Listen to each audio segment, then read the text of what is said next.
This is the Meaning Business Podcast, your go-to source for business tips, advice, growth, and exit strategies, hosted by Coudrey and Peter Spinda.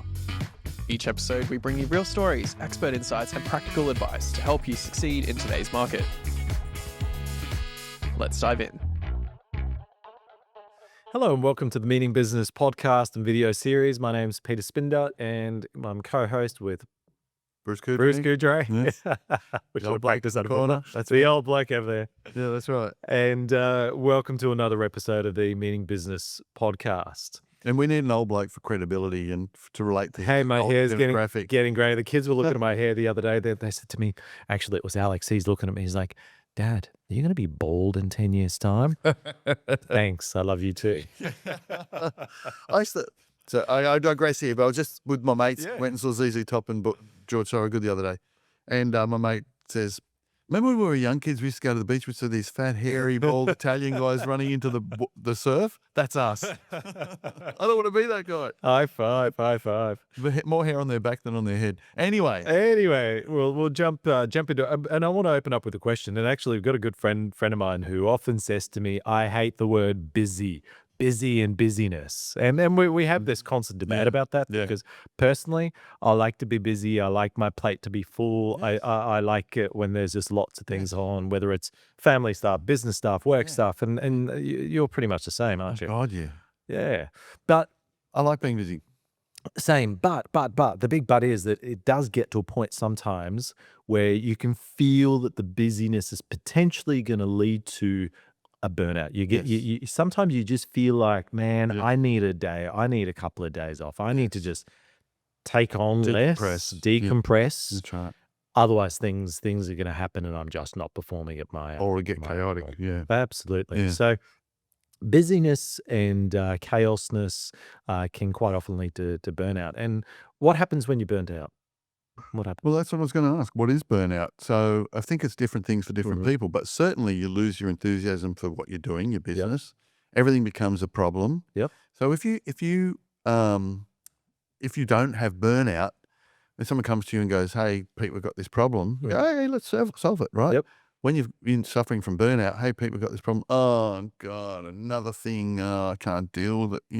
And that reaction, that tone and style is the best case. Yes. Yeah. Most often what ends up happening is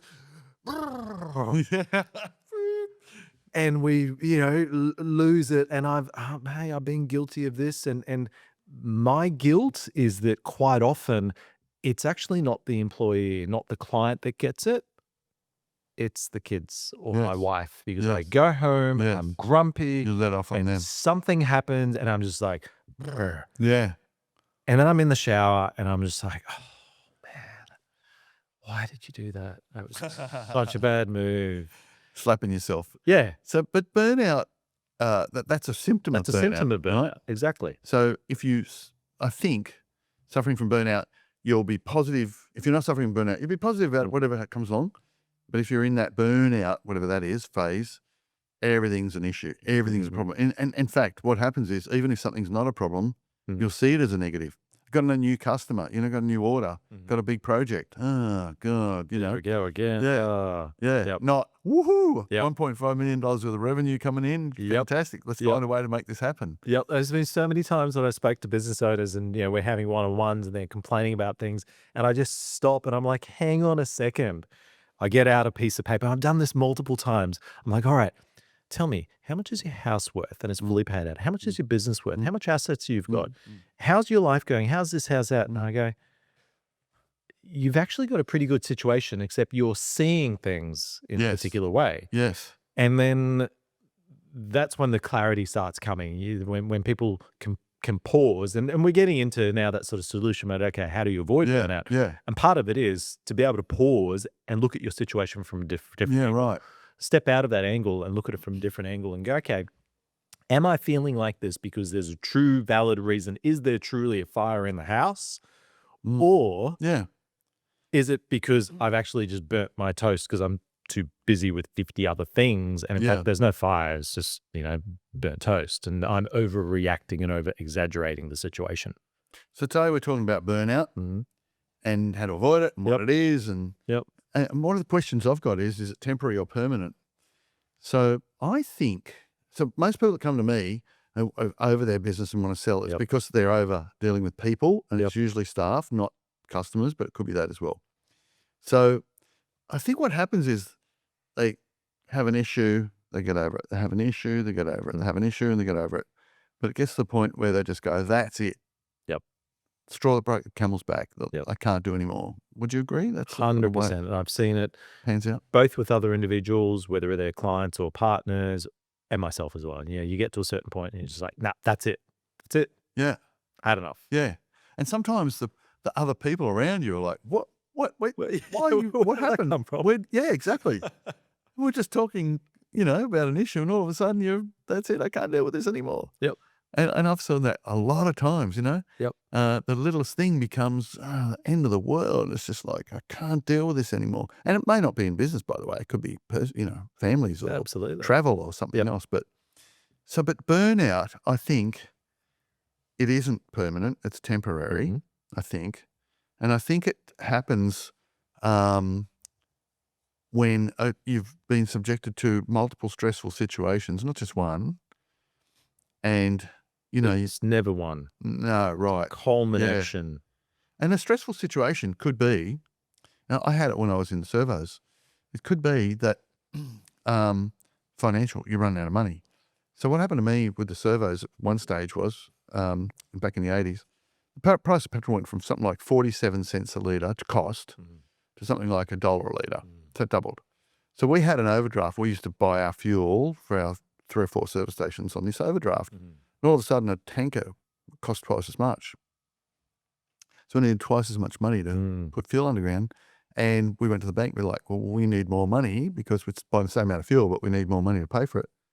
And they're like, no, sorry guys, you've reached your limit. That's it. You can't go any higher. You're going to have to work within those means. Well, we couldn't get half tanker loads of fuel. There were 38,000 litres of tanker in those days. So that is a stressful situation, and just constantly dealing with that sort of stress. And that's the important thing. So one stressful situation is not going to cause you burnout. What it is, it's that constant culmination. It's the constant worrying, thinking. There's a word for it called rumination. It's when you're constantly thinking about it. You wake up in the middle of the night thinking about whatever the problem is, whether it's financial, whether it's with your business partner, whether it's people. Yeah. And all of a sudden what ends up happening is that when you start seeing a negative somewhere, typically you start seeing more and more negative here, right? And the best example I can give everyone here is this, okay? Close your eyes at the moment, and I want you to think about a white Mazda, right? Now, if you think about a white Mazda, what's going to happen? You're going to go out there and you're going to see white Mazdas all over. And that's because of the way our brain works, and vision's a fascinating thing in terms of the physiology of vision and how it works. That's that reticulating system. It is. And so you see what the brain needs you to see, or where you focus. And you focus on it, and you become aware of it, hyper aware, and that's right. Suddenly it's either you see that problem everywhere. And that's where burnout stems from. Burnout stems from all of these different things, and all of a sudden everything turns out to be a big problem. And quite often we make this massive mountain out of something minuscule. And that it's the rumination that then leads you to this point where you're burnt out. Now, what's fascinating? Can I just jump in? Yeah. Remember that point?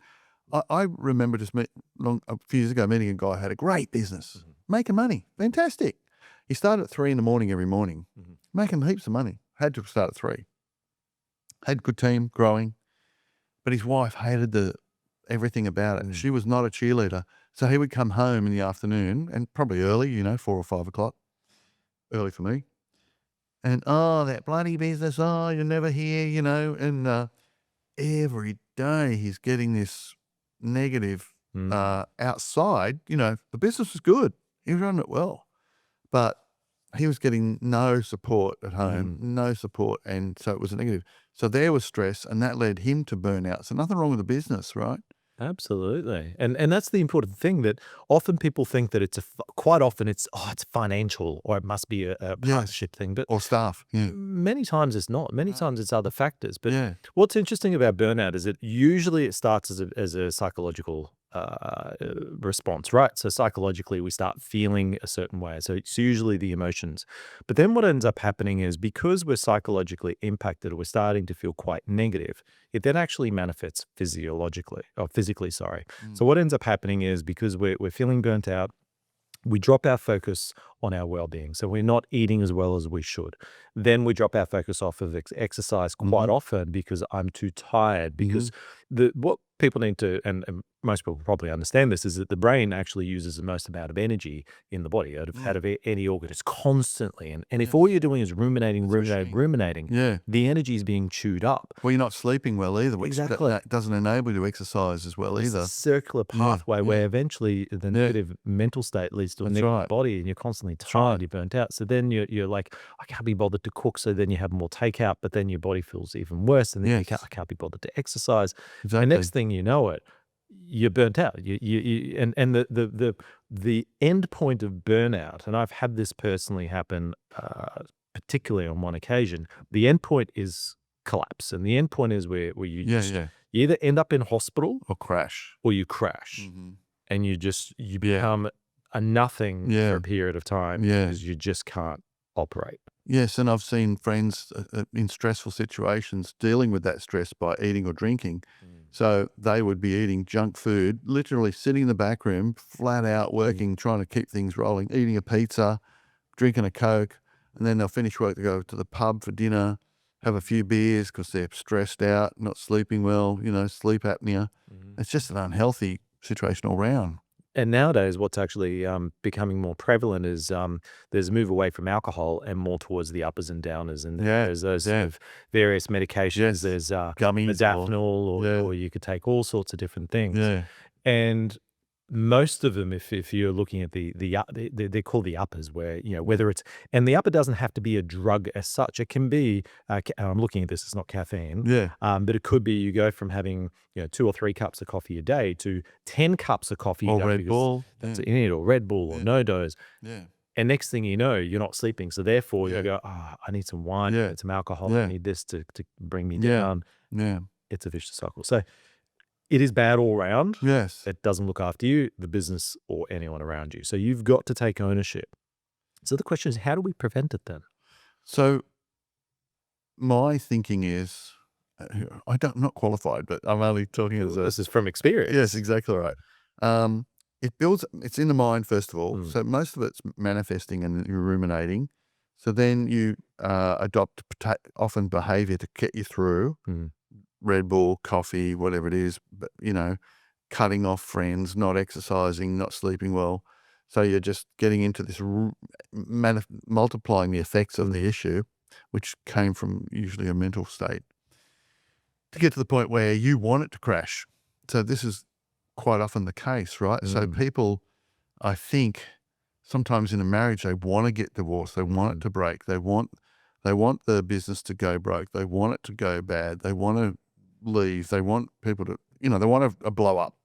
They want the partnership to dissolve. Why is that? Because it's the solution. It gets them out, I think. I agree 100% with you. And you and I have seen this time and again with individuals. And it's such a paradox, isn't it? Yeah. We're willing to drive ourselves to the ground in order to get back up again. We have this belief that I have to go through. My marriage has to fail. I can't wait for this marriage to be over so that I can be free, or this business to be free. The castle. Yes. But I think it goes in stages. So first of all, you manifest this idea that things are bad.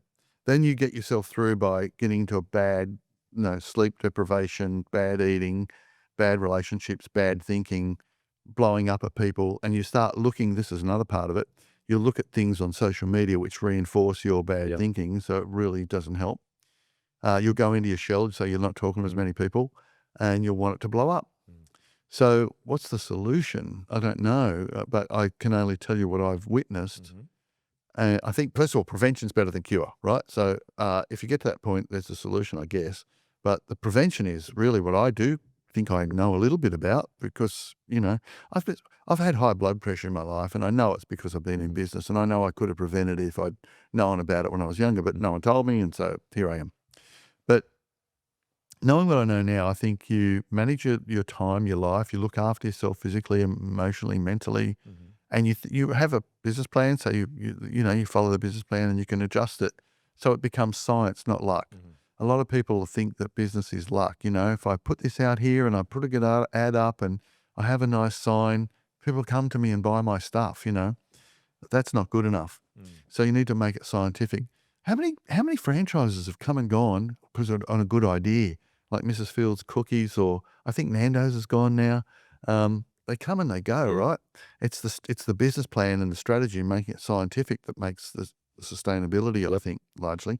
So I'm talking too much here, Pete. You No, jump in any this time. is good. So I think prevention is the first thing. So maintaining a healthy mindset, and that means talking to people, and that means you might have a cognitive behavioral therapist that you talk to, or a business advisor, or a friend you went to school with, or a lawyer or an accountant that you can really trust and talk to, who's going to give you good advice. That's the first thing. Second thing is taking that advice. So if I go to a personal trainer and says, mate, you got to run 15 Ks a day, and I don't want to and I don't do it, the advice means nothing. That's the point. Yep. So you've got to discipline yourself. So, have good people to talk to, have a good mindset, and then do the things you need to do. Is the hard part. Now, not everyone's cut out for that. So at some point, people might have to go, you know what? I'm better being an employee. I'm better not being in business. There's this spectrum. Sorry to get off track. Entrepreneur at one end, employee at the other end, or actually unemployable at the other end. So the unemployable, they're best working, staying on the dole. And then there's the casual employee. You get to the professional, and then you go in my opinion, at the other end of the spectrum is the entrepreneur who is unemployable also. Yeah, exactly right. Yeah, 100%. I couldn't work for someone. So, that's the spectrum. And if you know where you're on the spectrum, if you're down the employee end and you're trying to run a business, it's probably not the right space for you anyway. It absolutely. Really interesting one. So I do agree with you. I think you need to know your own situation. I'd go as far as saying you need to know the realities, and that's the key, because quite often when we're feeling in that way and we're feeling overwhelmed and there's a lot of things happening, the best thing that we can do is actually pause. So if you're in this situation, you're feeling like just everything's against you, best thing you can do is pause and reflect and actually understand what is the reality of the situation. Because what ends up happening is that your mind will say one thing. Yeah. It will invent a story. Yeah. And that's the other thing, and I won't get into this too deep, but what we see to be reality is only our reality. And so Bruce's reality is going to be very different to my reality. Yeah. And, if I grab my mobile phone, you see a rectangle there, but if I show you that angle, you see a different type of shape versus that type of shape. So perception. And that's what reality is. So the best thing that you can do, and this is why it's important to talk to other people, because other people have different perceptions. Yeah. So I see you as you are, you see me as I am, and Jay sees us differently from over there. Correct. Everyone's got perception. So talking allows you to go, hey, Bruce, this is how I feel. And you can write me and go, you know what, Pete? Actually, you're seeing it the wrong way. Exactly. You've got this, and this going. The only reason you're feeling like that is because you've taken, and quite often in business, it's because you've taken on too much. Yes. You're doing too many things. Yes. So either cut back by saying no, so it's really powerful to learn to say no, or learn how to delegate so that you've got people on your team for a reason so that they can do the things that you need to do. Yeah. And more importantly, be honest and truthful with yourself, where you don't have to feel like you've got to be everything in the business. It's okay to put your hand up and say, you know what, I'm not quite sure about this, and seek advice about it. That's that discipline thing, the advice. Just a couple of times this popped in my mind. You've got to get good advice. So if I go down to my local pub here, there's a room there where there's a lot of pokies, and there's people sitting in there just tapping away at the pokies. I don't think the guy there is the right guy to give me advice. In most cases, it probably won't be. Probably won't be. And, my cousin or brother-in-law, not real, just manufactured for the purpose of the, who's never worked in there, had their own business, is probably not the right person either. Yeah. So you've got to find the right people that you can take advice from. And then you've got to really say to yourself, is what they're saying right? Do I need to take this on board? Do I need to change my lifestyle? Absolutely. It's just being open to ideas, open to suggestions, not sort of straight away. And then when we've got this habit as humans that you say something, and the first thing is, in my mind, I'm always thinking, how do I defend against it? What's the rebuttal going to be? Right. Where's the no? Because especially when you're in a negative headspace, your go-to is going to be negative. So if you say to me, oh, Pete, you should do this, this, and this, I'm already thinking, well, hang on a second. No, I shouldn't. Don't use What the do you word know? should. What do you know? Oh, you're not in my shoes. You wouldn't know. How would you know? That's right. So And I did that when I was in the 80s. I was a young guy. Yeah. yeah. I wish I hadn't, but I did. But it's interesting that so many, not just younger people do this, but so many older people, and I see this especially self-made, very successful entrepreneurs, whether you're male and female, it doesn't matter. Mm. I've seen this time and again where there's this belief that they know it better than everyone else. Yeah. That in itself is one of the reasons quite often people are in the tough situations that they're in, because that self-belief that I know it better than everyone else prevents them from seeking the advice, from listening and taking on board the advice, whether it's from an advisor or their team. Because you know what? Sometimes Mary, the receptionist, actually knows it better than you, because Mary deals with the phone calls. That's right. Mary deals with Yeah. so important. Yeah, exactly right. Listening to that. I'm going to find something and mention that in a minute. So there's a couple of things I thought of while we were talking that can help avoid burnout, I think. And that is, number one, if you really love and enjoy your business, you enjoy it, then the chances of burnout are much lower. Mm-hmm. And if you have a purpose, if you have, you know, this is just part of getting to the end goal, the burnout seems to be, or the things that trigger burnout seem to be less relevant. Mm-hmm. You know, there's so many fantastic entrepreneurs that you and I have met in our lives, they're just single-minded. We're getting here. See, of course things are going to go wrong. Of course I'm going to get upset about things, but this is where I'm heading. So this is just part of the journey. Deal with it. We're going on, you know. And especially around the money side, I find money a fascinating topic, because yes, it can be quite difficult financially in a business when you're in the first couple of years. First year, usually from 0 to 3 years is quite tough for most businesses. But once you get through that, typically the cash situation is a lot better and should be righting itself. And if it's not, why not? Exactly. And that's a conversation for another time. But quite often, and this is what I've seen, I've had so many conversations with business owners where they're complaining about money. There's this money this and money that and money this and money that. And then I ask a simple question. All right. I hear what you're saying, Bruce. Can I just ask you a question? When was the last time you sat down with your accountant to review your financials deep? Or when was the last time you sat down with your general manager? Or when was the last time you yourself opened up your Xero or whatever it might be and actually had a look at it? When did you compare it against your budget? Usually the response is, well, no, I haven't done that before. Or they'll say, budget? Well, I don't have a budget in my business. Oh, there's a third one. Oh, yeah, I know I need to, but they'll just avoid it at all costs. I haven't got time. Or I'm not good with numbers. I'm not good with numbers. And then what happens is I then go, all right, let's go through an activity. We go through an activity. And all of a sudden, by looking at the numbers, for example, so facing the challenge, facing the problem head on from a different angle allows us to tell a different story. And almost 100% of the time that I've done this, they've sat back and gone, it's actually not bad. Yeah. It's just their mind was saying it was bad because someone's not paying a bill, or some late payment, or they've got a big cost, or some things typically happen that's triggered them and pushed them over the edge. Yeah. And they're just ruminating about the financial. By the way, with financials, quite often people in business, the things are stressing them and going bad, and it's because they're not financially literate. They actually don't know their numbers. So can I just read this to you? Yeah. The Cambridge Business English Dictionary describes financial literacy as the ability to understand basic principles of business and finance. It says, while a financial advisor is an expert in this field, we all need to be financially literate enough to manage our daily finances and understand and interpret financial advice if we decide to seek it. Not knowing how to manage your money can be disastrous, with consequences ranging from simply not getting the returns you should through to falling victim to fraud. And on it goes. So even out of business, we need to have some level of financial literacy these days just to be able to manage life, you know. It's incredible how many people I talk to don't know how much it costs them to live their life at home, so they don't know their personal costs. Yes. They don't know how much it costs to turn on the lights in the business. Now, if you don't know the fundamentals, okay, Bruce, how much does it cost for you to open Benchmark Business Sales, your doors every single day, and you don't know the numbers? Mm-hmm. You're already behind. Exactly. And burnout will come because that's just how it starts. That's it starts right. with not knowing, and then you're making assumptions. You're stressing. That's right. Different story. Consciously or something. Can I read something to you also? Of course. This is really off chart. So this is 13 leadership lessons from Ted Lasso. And I love that show, by the way. It's great. Such a good show. And I think these are things that enable us to postpone or put off or defeat burnout. if you think like this. It's counterintuitive, a bit of it. So number 1, be sincere.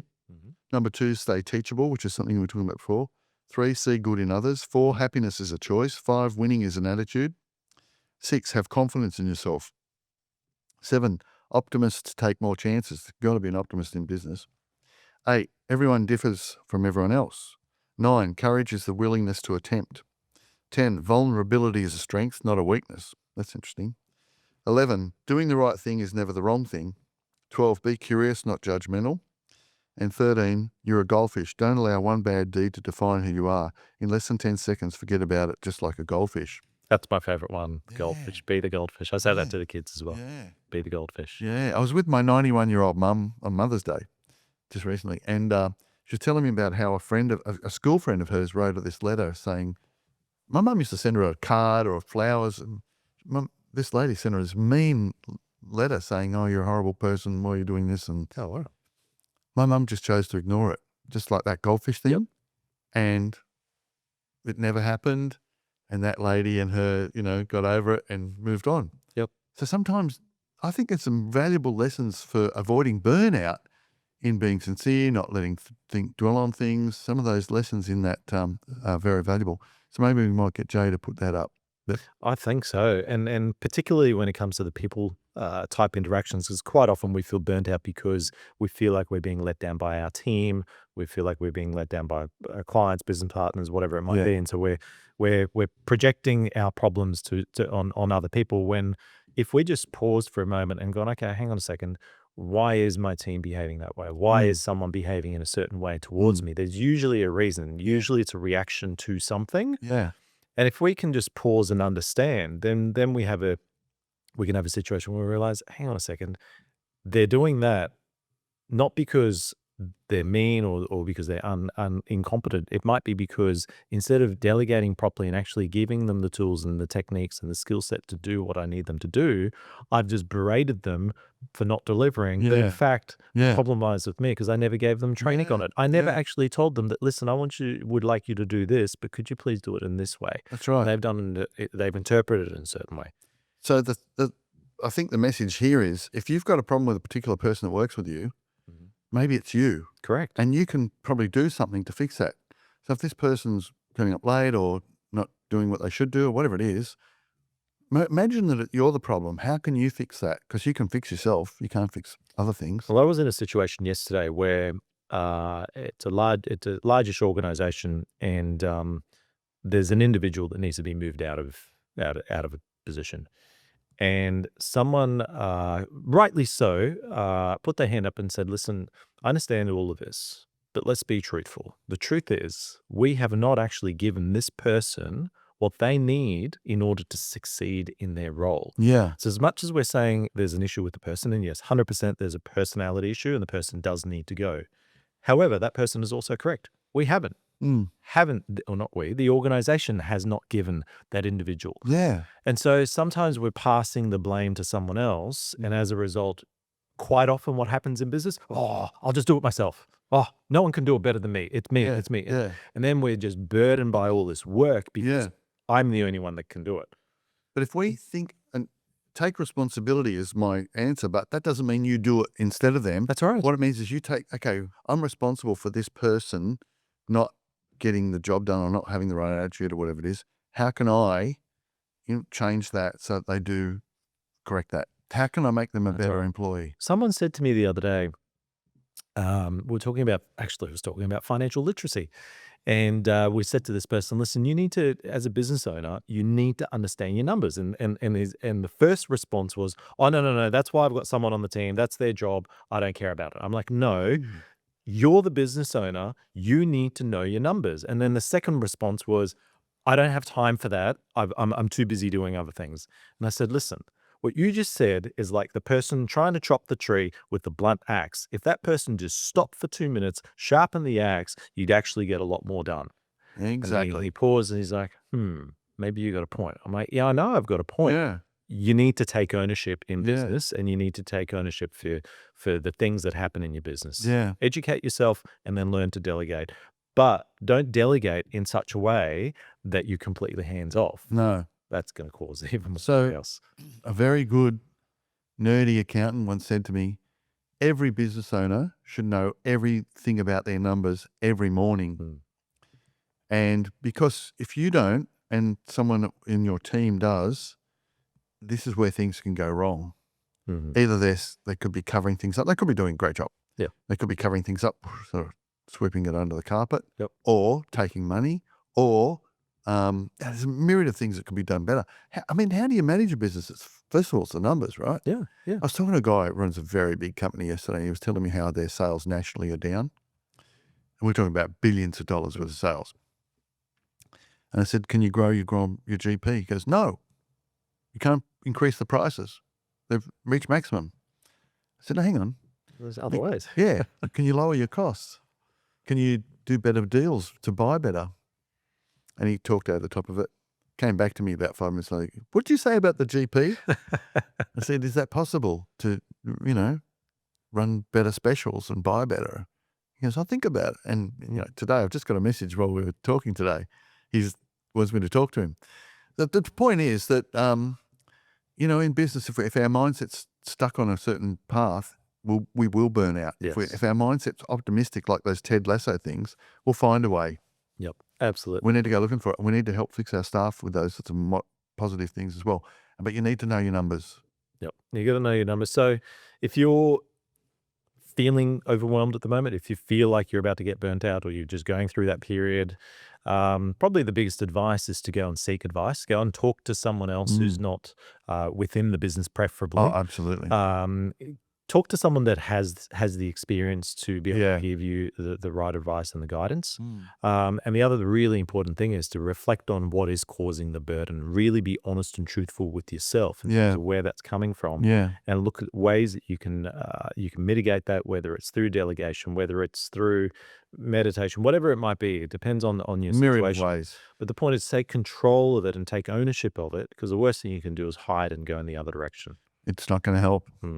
We were talking to Hank de Jong from de Jong Reed, and he's one of those people that, you go to if things are really bad. Yep. And often people don't want to go there because it's either too late or they don't want to admit it. But every time I've seen someone talk to somebody like that company, they've walked away feeling like the burden has been lifted off their shoulders and they now have a plan and they're moving forward and the life's better. So when you talk to someone who really knows what they're talking about, who's been in that position themselves, it just makes things so much easier. Absolutely. Or like what you just said with that gentleman, you just made a comment. Okay, well, instead of increasing revenue, do something else. Think of the problem from a different angle. Buy better. And open your mind to be receptive of that and experiment. Yeah.